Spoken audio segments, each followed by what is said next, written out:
Thank you for listening to this teaching from the prayer room. For more teachings, notes, downloads, or to subscribe to our podcast, as well as information about who we are and our upcoming events, visit our website at theprayerroomdfw.com. Session 26, the angels around the throne. Now, you probably have heard before about the seven archangels. That's probably a term that you have heard in times past for one reason or another. Probably some of what you've heard is accurate. Some of what you've heard, maybe not. The first thing I want to start with is I want to describe that the term, the seven archangels, isn't in the Bible. But archangel just means chief angels. Okay, that word arch, just in that terminology, just means the chief angels, the chief among all the angels. So these seven that we're going to look at are seen as the chief among all the angels. And as we read the various descriptions, calling them chief among the angels seems very apt. I mean, that is an appropriate term for these angels. But just so you know, we get that term, the archangels, from Jewish tradition.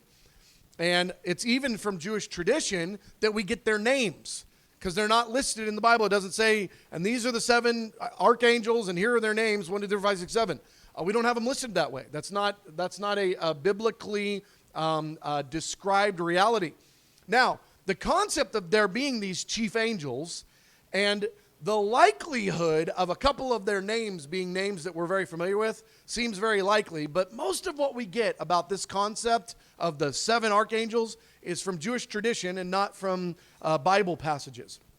Okay, so the part B here in Roman numeral 1 says the traditional list. The traditional list of archangels I gave you there, letter B, starts off with Michael and Gabriel, two that we know, but there's also Raphael, Uriel, Ramiel, Sariel, and Raguel. And so we've got these seven that are kind of this is in church history and Jewish tradition, as well as church history, tells us about these seven angels.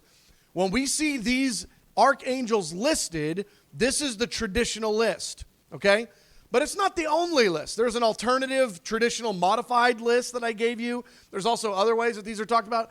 I don't want to go into all that. I don't think you need to remember all their names. That's not my point. I just wanted to kind of talk about them because it's such a prominent theme in the book of Revelation is these seven unnamed chief angels in the book of Revelation. Again, in Revelation, they're not named. It seems very likely to me that Michael and Gabriel are two of them, and then the other five they got names, I'm sure. And so anyway, I just wanted you to kind of see that, and there's not really any point to session or Roman numeral 1, except that I just wanted you to know that in church history, they're listed a little bit differently, they're named a little bit differently, and as far as biblically, we don't have any passage that says these are the seven and here are their names. So now you know that with a little bit of a disclaimer. But now that you know that we're going to be talking about these seven and thinking of them as the chief angels, the main guys in heaven, the seven that are given a specific place of prominence, now that we know that that's sort of the backdrop, now we can dive into what the scripture actually does say and the details that are listed clearly. And so here we're in Roman numeral 2, the seven angels who stand before God. So what we're going to do now is we're going to break down what the scriptures say, and we're going to talk about the seven angels that stand before God. We're going to talk about the seven spirits of God. We're going to talk about the seven lamps before God. We're going to kind of break all this down and describe these angels from various angles, okay? So part 2 here, the seven angels before God. Now, what we want to do is we want to recognize that there is so much information about these seven, but honestly, there's a little bit of mystery about these seven as well. And so I want to be upfront with that and say that there are a bunch of points I'm going to make tonight that are very clearly related. They're very clearly related, but I don't want to be so dogmatic as to say, for sure this means this, this means this, means this. So I'm just saying that on the front end. There's a little bit of mystery here. They're for sure related. But I want to just give a little bit of wiggle room there because as I've stared at these, I don't know, maybe 20 verses mostly out of the book of Revelation. As I've stared at these 20 verses related to these 7 angels, a storyline develops that's pretty clear to me. And my hope tonight is to make it as clear as possible to you. But my real hope is to provoke you to go look at these 20 verses on your own and meditate on them and chew on them and see what revelation that the Lord would give you. Okay? So the first thing that we're going to do is we're going to look at Revelation 8:2, middle of page 2 there.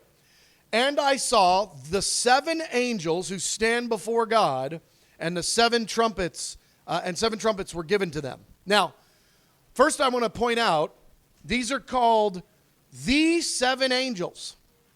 Okay, they're called the 7, and we see that they stand before God. Now, we know that God is on his throne, in the throne room. We've been looking at that in past weeks. Okay, so God is on his throne, and these 7 stand in front of him. So they're in the throne room. All right, it's a given that they're also in heaven, but Revelation 15:1 also says, John saying, I saw in heaven these 7 angels. So we know that these 7 angels, they are positioned before the throne of God in heaven. So as you're imagining what the throne room looks like, make sure to include these 7 chief angels in your picture. All right? Well, we want to talk more about these 7. They are called the 7. And that term, the 7, this distinguishing term of, instead of them being additional 7 angels, or, hey, I saw another group and maybe they were, big or small or undefined, they're called the 7. The 7. And that's one of the main reasons that they're identified as the archangels or the chief angels, is because they're this group that is defined as the 7, and they're talked about over and over in the book of Revelation. They're called the 7. And so here's Revelation 15, verse 6 through 8, top of page 3. Out of the temple came the 7 angels with the 7 plagues. They were dressed in clean, shining linen, and they wore golden sashes around their chests. Then one of the 4 living creatures gave to the 7 angels 7 golden bowls, filled with the wrath of God, who lives forever and ever. And no one could enter the temple until the 7 plagues of the 7 angels were completed. It's just a theme that shows up repeatedly in the book of Revelation, distinguishing these 7 angels from all the other angels, making them distinct. They have got unique capacity. They have got unique assignments. They have a unique position. They're the 7 that stand before him. You guys catching? They also have weighty responsibility, because these are the 7 that are also the ones that release the judgments. Okay? So when God wants to get judgments done, he calls one of his 7 or all 7 of his 7 to get the job done. These are the 7 that release the trumpets judgments in the book of Revelation. They're the 7 that release the bowl judgments in the book of Revelation. These are some powerful angels with weighty responsibility. So it is right to refer to them as the archangels or the chief angels or the angels, these 7, because they have got a significant role before the throne. Okay, now that we've got it clear that there are 7 archangels before the throne, now let's talk about the 7 spirits before the throne. Okay? You're probably familiar with the 7 spirits of God. That's maybe a term that you've heard. It's possible that you've heard a teaching that will be very different from the one I'm about to present. And I would just encourage you to look at the verses and chew on them, and don't believe me and don't believe the other guy. Why don't you read the verses and come to your own conclusions? But there are 7 spirits before the throne. So here's Revelation 3:1. These are the words of him who holds the 7 spirits of God. All right, now, we'll see later that they're before the throne. That part I'll make clear here in a few points. But we see here that the 7 spirits of God. So there's one who holds the 7 spirits, okay? So these 7 spirits are in his hand, all right? The 7 spirits of God. Now, one of the points I'd just like to make is that Hebrews 1:14 tells us that are not all angels ministering spirits sent to serve those who will inherit salvation? The reason I bring this up is because in the Revelation verse we just read, we're reading about the 7 spirits of God, and they're again called the 7 spirits. These are it's not just Seven spirits, it's the seven spirits. These are the ones that are defined as prominent, predominant. They are the seven spirits. And we see in Hebrews 1 that angels are called ministering spirits. These seven angels that are before the throne of God, we just looked at, they go out on God's behalf and accomplish his purposes. Okay? If you can't tell, I think these are the same groups it's the same group of angels. All right, they are before the throne. This is now Revelation 1, 4 through 5. Bottom of page 3. Grace and peace to you from him who is, who was, and who is to come, and from the seven spirits before his throne. These seven spirits are before the throne of God, just like the seven angels are before the throne of God. All right? So picture this. I think what's happening here is these seven spirits, or these seven angels, here in Revelation 1 through 4, are being called the seven spirits, and elsewhere they're referred to as the seven angels. Again, these seven spirits, these seven angels. All right. Well, let's keep moving. It says here in Revelation 4, 5, a little bit later in the book of Revelation, just a few chapters after what we just read, in front of the throne, 7 lamps were blazing. These are the 7 spirits of God. Again, before the throne.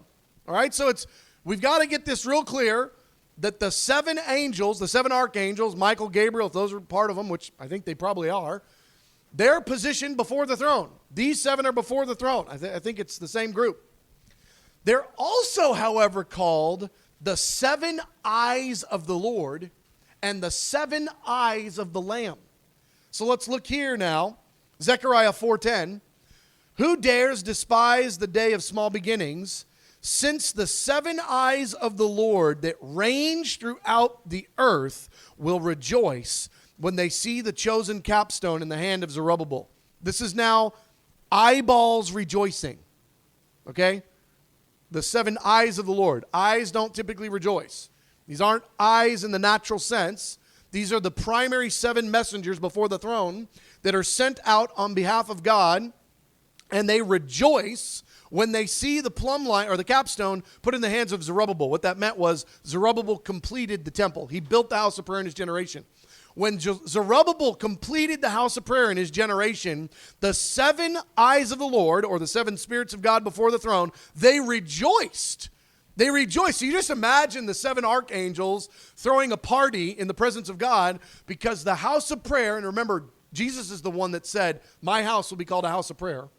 The house of prayer had been rebuilt on the earth, and now the 7 archangels before the throne are all excited, and they're throwing a party, and they're rejoicing because this moment has finally occurred on the earth. That's what's being talked about there. It says they're sent out into the earth. Revelation 5:6. The Lamb had 7 horns and 7 eyes. We know that we just read that the 7 eyes of the Lord. Now we're reading about the 7 eyes of the Lamb.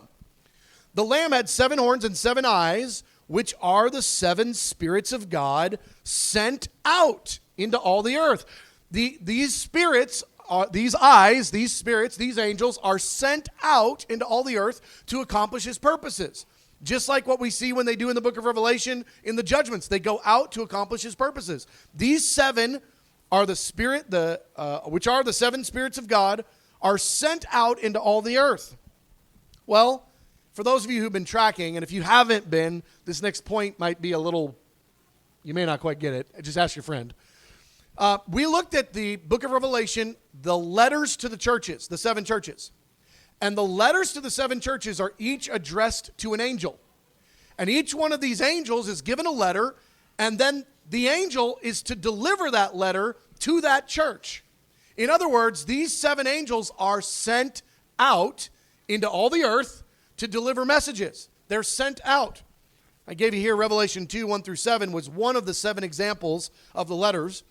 To the angel of the church in Ephesus write, so to the angel, write a letter to an angel. These are the words of him who holds the 7 stars in his right hand and walks among the 7 golden lampstands. Whoever has ears, let him hear what the Spirit says to the churches. So this is making it really clear that this letter was for the churches, but it was written to an angel. The angel took the letter and got it to the church. He was sent out into the earth. And in that particular case, he was sent out into all these 7, were sent out into all of Asia Minor. So these 7 were released into the region of Asia Minor, just like we see that the 7 eyes of the Lord go out into all the earth and to accomplish the purposes of the Lord. All right, their connection to the 7 lampstands. So now, let's look at the 7 lampstands. All right, as stated in previous sessions, there are 7 lampstands that are also before the throne, and these 7 lampstands, we're told, are the 7 churches in the book of Revelation. They are those 7 churches, and I believe that those 7 churches, in addition to being those actual 7 churches in the book of Revelation, those 7, I believe, also represent the church in the earth, because the message that's given to all 7 churches, every time it was said, hear what the Spirit of the Lord has to say to the churches. And so you can tell there's this interconnectivity between these angels, these churches, these letters, these messages, stuff that's coming out from heaven to these lampstands. The lampstands are called the churches before the Lord. So I gave you there Revelation 1, 12 through 13. I turned and saw a voice speaking to me. And when I had turned, I saw 7 golden lampstands. So this is in heaven before the throne. There are 7 golden lampstands. And among the lampstands was someone like the Son of Man. That's Jesus. Part B, top of page 5. The 7 lampstands are the churches. Revelation 2:1, Revelation 1:20. These are the words of him who walks among the golden lampstands. Get the picture of Jesus walking among the lampstands. He's walking among them. He's with his church. Revelation 1:20. What are these lampstands? The mystery of the 7 golden lampstands is this. The 7 lampstands are the 7 churches. All right, that's review. Now, let's talk about what goes on top of a lamp stand. Hopefully you don't just have a lamp stand, kind of like we don't just have a microphone stand. A microphone stand without a microphone on top is not a lot of help. A microphone stand is supposed to hold a microphone. A lamp stand is supposed to hold a lamp. Right. So the lamps are on top of the lampstand. So here we have Revelation 4:5 and 5:6 describing this reality. All right? In front of the throne, 7 lamps were blazing. Lampstands aren't blazing. Lampstands are a stand. Lamps are blazing. And before the throne, so now again, picture in heaven, before the throne, there are 7 lamps blazing. These are the 7 spirits of God. The 7 spirits of God are on top of the 7 lampstands. Okay, you tracking? The 7 spirits of God, that's the angels, these 7 angels, they're on top of the lampstands, on top of the churches. They are these lamps that are burning brightly that are connected to these churches. Lampstands hold lamps. I gave you that there. I'll skip over it. It's kind of redundant. The 7 stars are the 7 blazing lamps. Now you feel like, man, there's so many 7, 7, 7. Listen, it's really not that difficult. It's these 7 angels being talked about in 10 different ways.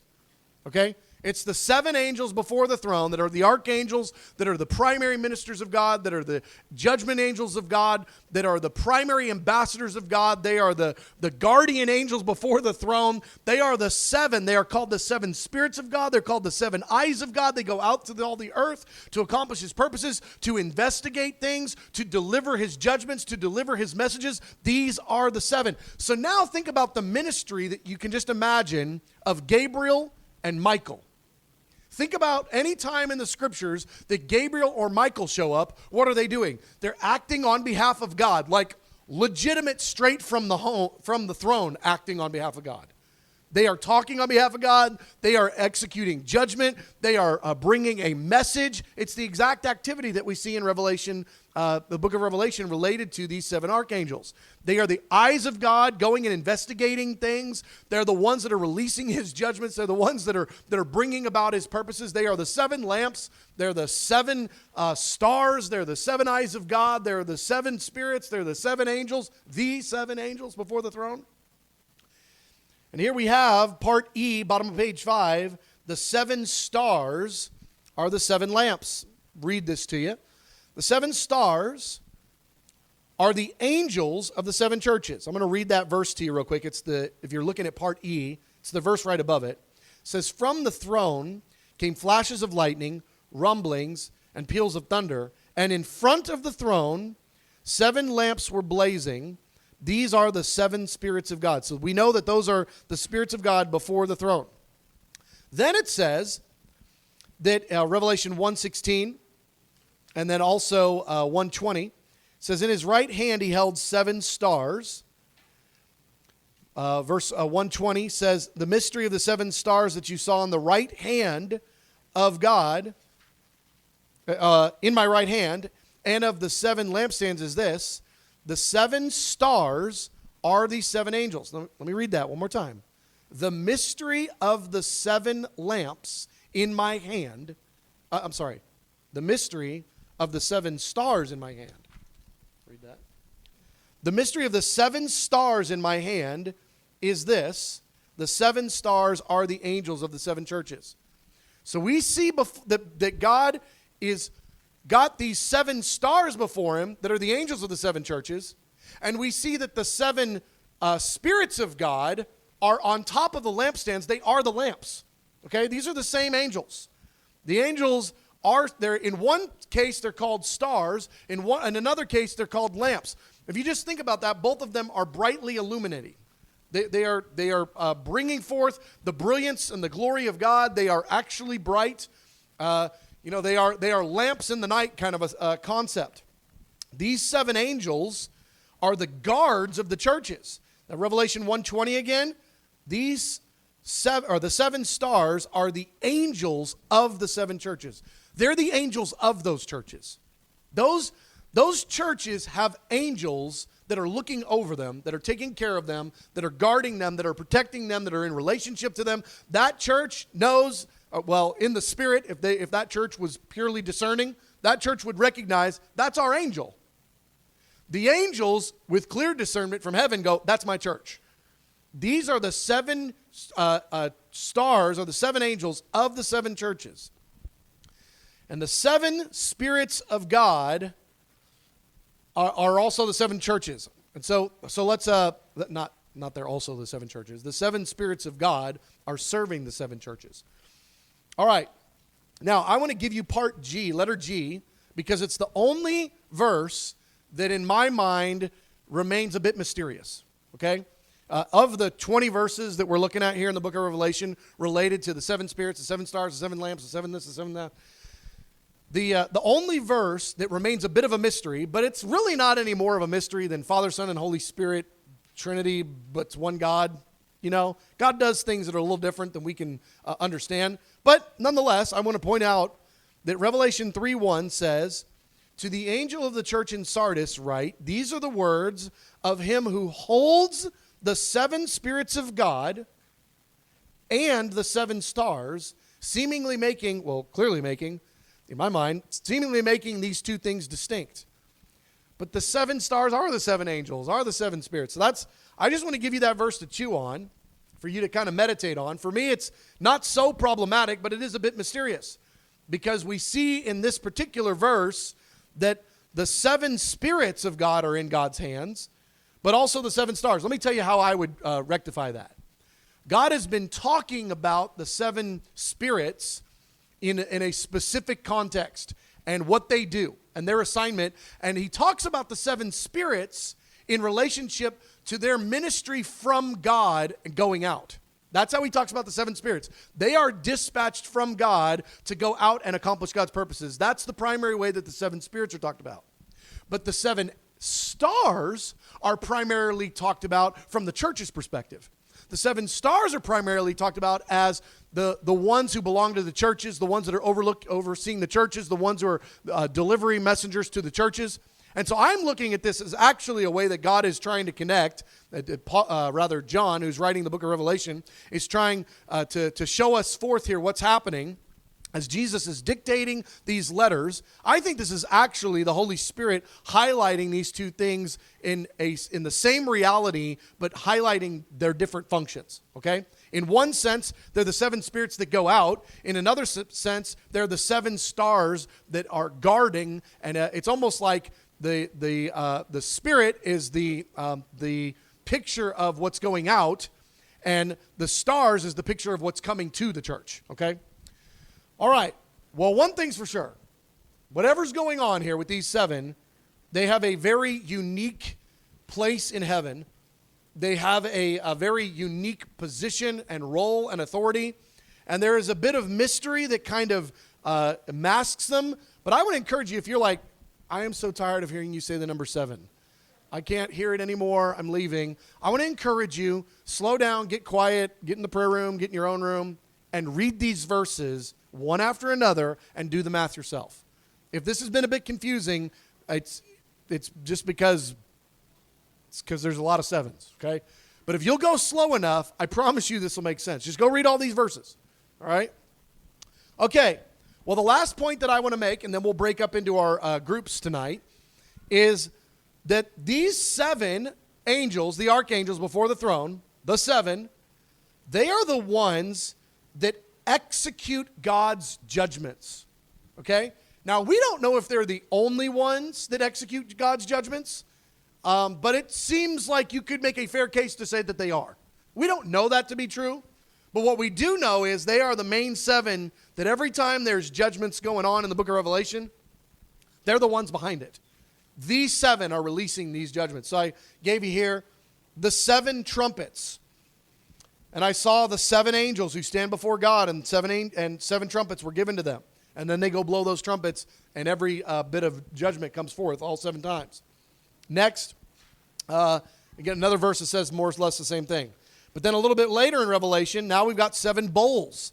And it says, then one of the 4 living creatures gave to the 7 angels, again, it's the same 7 angels. These 7 angels, now they're given 7 golden bowls. So a minute ago they had a trumpet in their hand and they were blowing trumpets and announcing judgments. Now they're holding bowls in their hands and they're pouring the bowls out and they're pouring out judgments. It says, then one of the 4 living creatures gave to the 7 angels the 7 golden bowls filled with the wrath of God.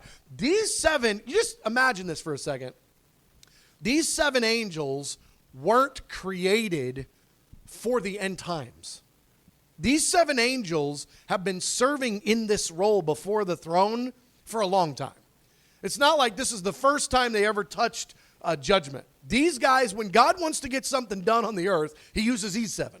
Okay, these are the 7 before the throne. They're the ones equipped with the trumpet. They're the ones equipped with the bowl. I would just argue that they are the ones who were released in this scenario of Sodom and Gomorrah.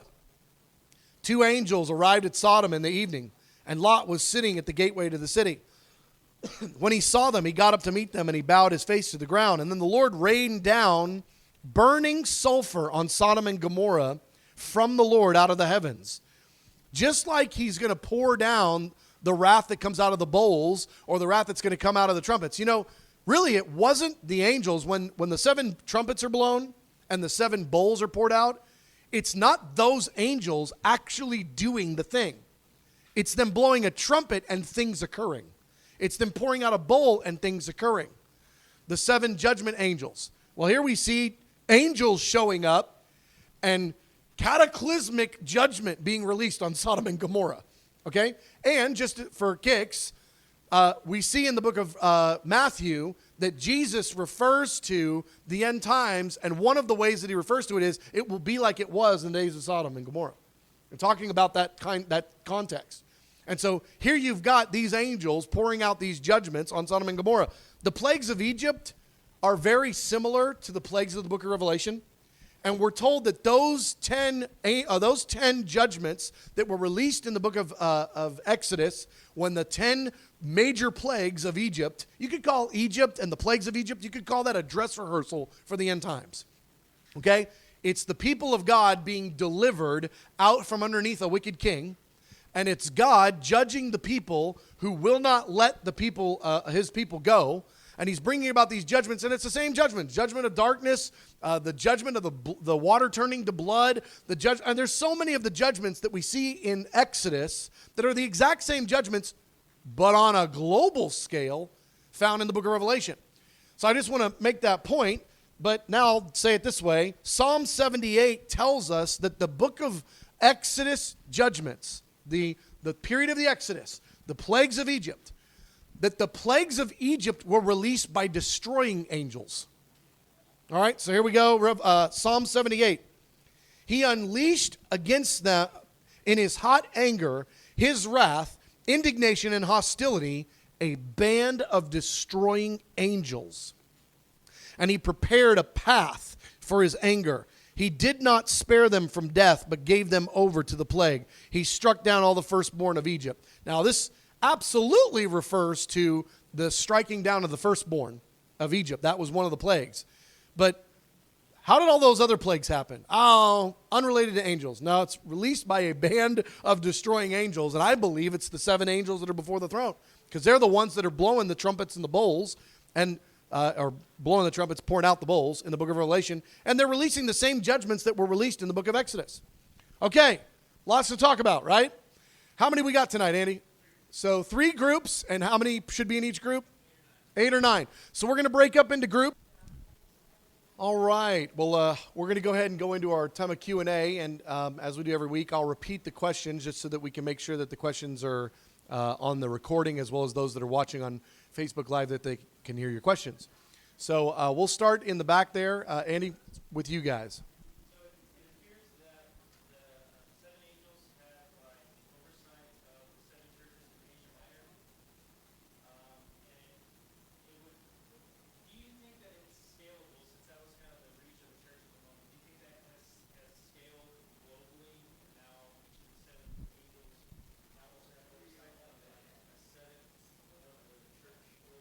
Yeah, so the question was related to these 7 angels in Revelation 2 and 3. We see that they are over the 7 churches. And the question was, okay, so, but what about the rest of the churches on the planet, both in that time and now? How do these 7 angels relate to the 7 church, or to the overall total number of churches in the earth? Well, just a couple of points. That, one, I don't think we can know definitively these types of answers like concretely, but I'll throw you some ideas that are definitely connected that might help us understand it better. These 7 angels are the 7 that are connected to the 7 churches in Asia Minor, but they're also the 7 angels that pour out global judgments out of one bowl. So somehow one angel has the capacity to do something planetary. You know, this angel, with a bowl, he pours it out, and when he pours out that bowl, the contents of that bowl judge the entire 7 continents of the earth, even though it's one angel with one bowl. So part of the reason that we would call these the chief angels or the archangels is because the scope of their influence, the ministry assignment that they have, is global. Now, anything that's global also is going to have more localized assignments that make up the global purpose. And so actually, I would think that when we look at the book of, or when we look at chapter 2 and 3, and we see these 7 angels interacting with only 7 churches, we're actually seeing the small side of their ministry assignment and not the capacity of their ministry assignment. And so I would think that these 7 angels, they've got some measure of jurisdiction over, the way that Andy asked the question is, do they each have 1/7 of the church in the earth? Probably, maybe, somehow. Who knows how that's split up? Who knows? Because in that particular case, these 7 were all responsible for churches within just a few square mile region. So it might be a little too American to think of them as geographically, while there's 7 continents or 7 angels, each angel gets a continent. I think it's probably far more complex than that. However it plays out, maybe it's good that we keep renaming cities all the same thing. So you got, the city of Philadelphia and the city of Philadelphia and the city of Philadelphia. We got Italy, Texas. I mean, so it's like, I'm sure that's not how it works. I'm sure it's not the angel only gets all the churches in the earth named Philly. But there's some way that it works in the plan of God where those aspects are connected. Again, back to the bowls.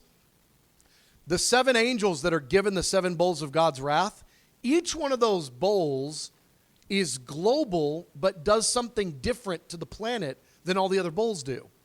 So there's a way that an angel can have global influence, global impact, but just like his buddy's got global impact, but the two of them are impacting in a different way. And so so the short answer is I don't know. Okay, question over here.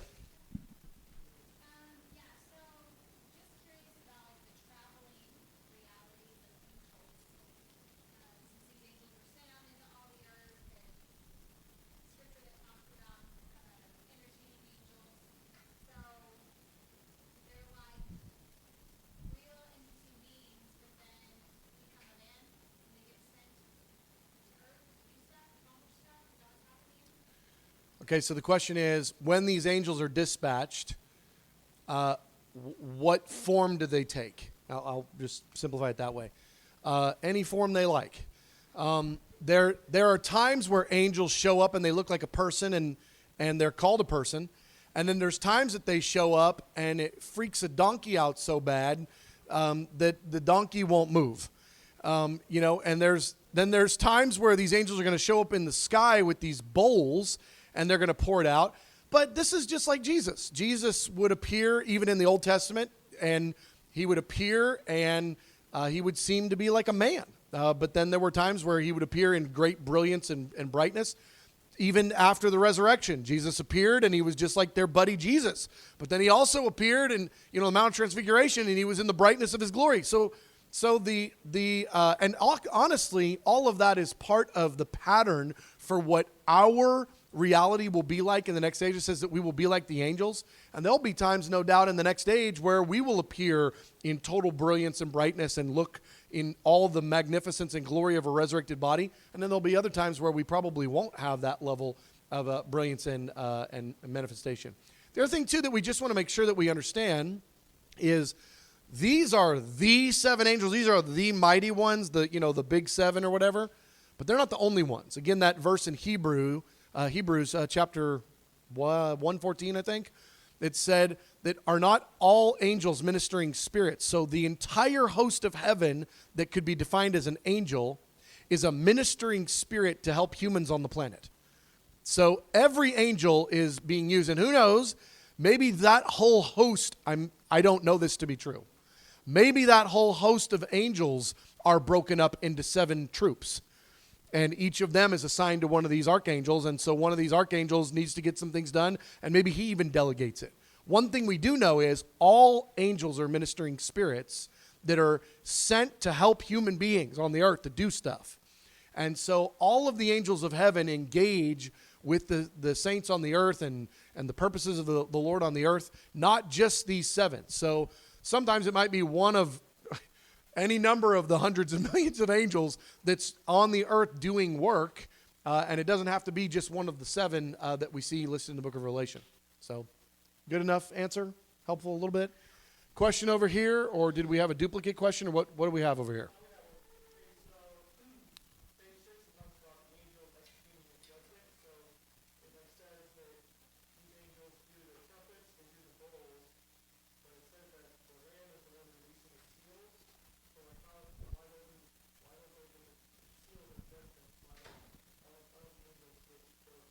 Yeah.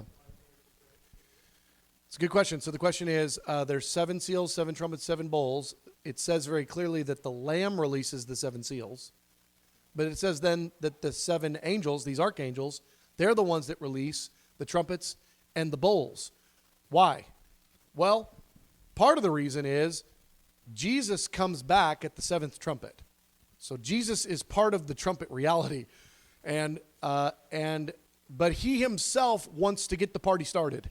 So when the Great Tribulation begins, it's not the devil starting the Great Tribulation. It's Jesus. Jesus is the one who opens the seals. He is the Lamb who is found worthy.